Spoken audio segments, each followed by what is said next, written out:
Filter এবং Paris ছাড়া এই এতটা সুন্দর গ্লো মেকআপে তোমরা কিভাবে পাবে এবং কিভাবে তোমরা এই গ্লোটা অ্যাচিভ করবে, সেটাই আজকের এই মেকআপ টিউটোরিয়ালটায় আছে। আর তার সাথে আমি শেয়ার করছি তোমাদের সাথে আমার 19 নম্বর ব্যাচের একটা ক্লাস ডেমনস্ট্রেশন লুক। আমরা এখন যে সময়ে দাঁড়িয়ে আছি, ঠিক সেই সময়ে দাঁড়িয়ে যে কোনো ফিল্ডে কাজ করতে গেলে আমাদের অনেকটা বেশি স্ট্রাগল করতে হয়।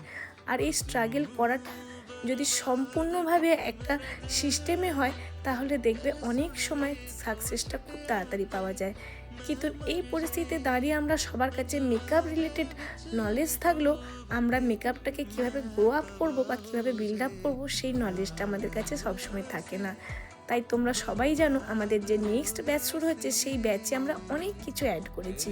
যে সমস্ত জিনিস তোমরা মেকআপ ফিল্ডে গিয়ে কাজ করতে গেলে তোমাদের প্রবলেম ফেস করতে হয়, সেই সমস্ত জিনিস আমাদের এই ক্লাসে ডাউট ক্লিয়ার করা হয়।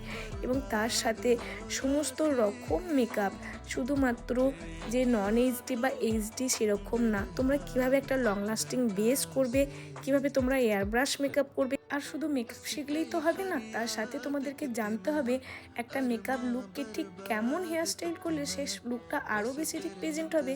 সেই সমস্ত কিছুর সাথে সাথে তোমরা স্কিন রিলেটেড হিউজ নলেজ এবং product related lots of product knowledge থাকছে এই ক্লাসে।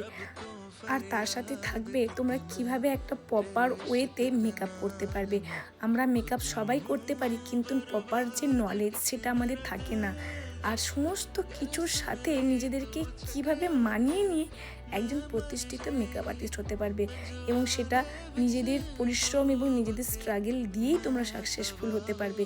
এই সমস্ত কিছু থাকবে আমাদের ক্লাসে।